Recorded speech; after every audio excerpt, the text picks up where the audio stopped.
राधे राधे दोस्तों, जय गौ माता, जय गोपाल। दोस्तों, कई लोगों का ऐसा प्रश्न होता है कि हर पंचायत में गौशाला खुलवाने की क्या ज़रूरत है। इतनी ज़्यादा गौशालाएं अगर होगी तो उससे क्या हो जाएगा। दोस्तों, आज जो गौ माता की कंडीशन है वह पूरे राजस्थान में और मुझे लगता है कि पूरे भारत में एक जैसी बनी हुई है, बहुत ही ख़राब। अगर हर पंचायत में गौशाला होगी तो उससे क्या लाभ होने वाला है, मैं आपको आज बताता हूँ।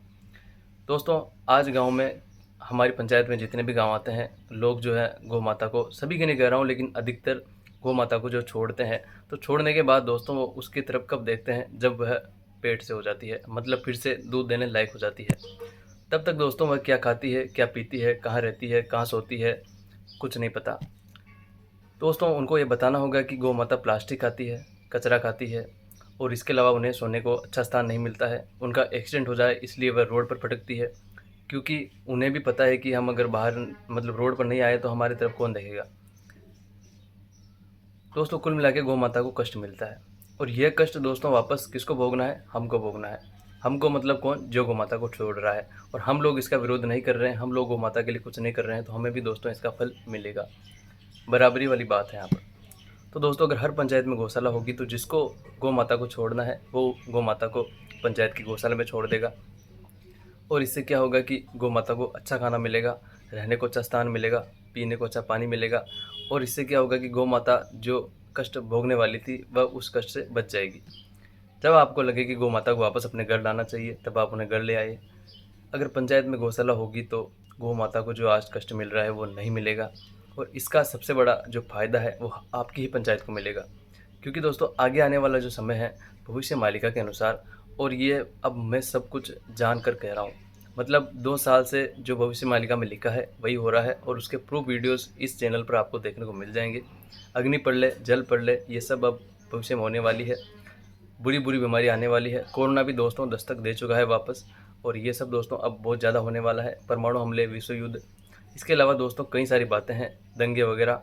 और अब ये एक्सीडेंट कितने ज़्यादा हो रहे हैं ये देख लीजिए। बच्चे छोटे छोटे आत्महत्या कर रहे हैं, 10वीं में फेल हो रहा है तो आत्महत्या कर रहे हैं। कुल मिला के दोस्तों स्थिति बहुत ही ज़्यादा ख़राब होने वाली है। बचने का मुझे तो दोस्तों एक ही उपाय लग रहा है, भगवान की शरण में चले जाओ। और भगवान की शरण में नहीं जा सकते तो गौ माता की शरण में चले जाओ। गौ माता दोस्तों आपको भगवान में विश्वास, भगवान को प्राप्त करा देगी। विश्वास तो बहुत छोटी चीज़ हो गई। गौ माता को भगवान मानकर उनके लिए दोस्तों प्लीज़ हर पंचायत में गौशाला खुलवाइए, क्योंकि गौ माता की अगर आप रक्षा करने में सक्षम हो जाते हैं तो दोस्तों फिर अगर महाप्रलय हो चाहे फिर कुछ भी हो जाए, भगवान आपको बचा लेंगे, गौ माता आपको बचा लेगी, ये मेरा विश्वास है दोस्तों। इसीलिए मैं आज ये आपसे कह रहा हूँ कि हर पंचायत में गौशाला खुलवाइए। जो आपकी पंचायत के सरपंच हैं उनसे बात कीजिए। और जो मतलब गौ माता के लिए अगर आपको पंचायत में गौशाला खुलवानी है तो उसके लिए मैं आपको बता देता हूँ, आपके क्षेत्र के जो विधायक हैं उनकी मदद लीजिए। अपने गांव में से 20-25 आदमी इकट्ठे कीजिए और एक प्रस्ताव बनता है, उस प्रस्ताव में आपके डॉक्यूमेंट्स लगेंगे। बिल्कुल अगर आपको गौ माता के लिए कुछ भी करना है तो कुछ भी मुश्किल नहीं है, बिल्कुल सब आसान है। सब साथ मिलकर अगर काम करेंगे तो दोस्तों गौ माता की कंडीशन हम कुछ दिनों में सुधार सकते हैं, कुछ दिनों में। और अब समय दोस्तों बहुत ही कम है, क्योंकि जो मैं आपको कह रहा हूँ कि भविष्य मालिका के अनुसार बुरा समय आने वाला है वो दोस्तों ऑलरेडी शुरू हो चुका है। अब अगर आप उसको अभी तक महसूस नहीं कर रहे हैं तो आप अचानक से उसको महसूस करेंगे, और वो समय तब होगा जब आप कुछ नहीं कर पाएंगे, क्योंकि बात निकल रही है हाथ से। और मतलब यूँ देखिए निकल ही चुकी है और हम आखिरी में हैं। और अभी भी अगर हम नहीं समझे और गौ माता के लिए हमने अब कुछ नहीं किया तो हमारे समाज को, हमारे देश को बहुत ही बुरा परिणाम भुगतना पड़ेगा। इसीलिए दोस्तों कृपया करके गौ माता के लिए आवाज़ उठाइए। सरकार से कहें ना कहें, अपने गांव वालों से कहिए, अपनी पंचायत वालों से कहिए कि सरकार कुछ करे ना करे, सरकार को भुगतना है।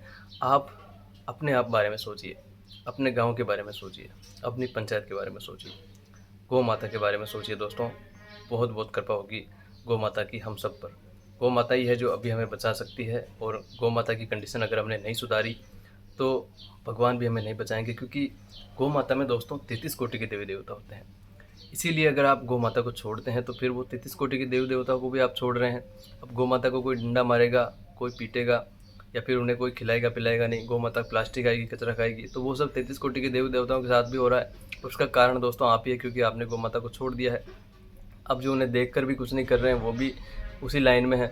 तो इसलिए दोस्तों ये बहुत बड़े बड़े पाप हमसे रोज़ बन रहे हैं दोस्तों, क्योंकि गौ माता की कंडीशन 1-2 महीने से नहीं है, बल्कि काफ़ी ज़्यादा समय हो चुका है। तो अब फल मिले उससे पहले दोस्तों सुधर जाएँ तो बढ़िया रहेगा, क्योंकि गौ माता ही नहीं बचेगी तो फिर हम बचाएँगे किसको, और फिर हमें फल मिलेगा ही मिलेगा, कोई नहीं रोक सकता। इसीलिए अभी मौका है दोस्तों कि गौ माता को भगवान मानें, क्योंकि वो भगवान ही है। मानने का मतलब अगर आप नहीं समझ पा रहे तो मानिए, क्योंकि मानेंगे तभी तो समझेंगे। कृपया करके दोस्तों रक्षा कीजिए गौ माता की। जय गौ माता, जय गोपाल। आपकी पंचायत में गौशाला खुलवाने में अगर आप सक्षम हो जाते हैं तो गौ माता पर बहुत बड़ी कृपा होगी, और फिर गौ माता की आप पर उससे भी ज़्यादा बड़ी कृपा होगी। जय गौ माता।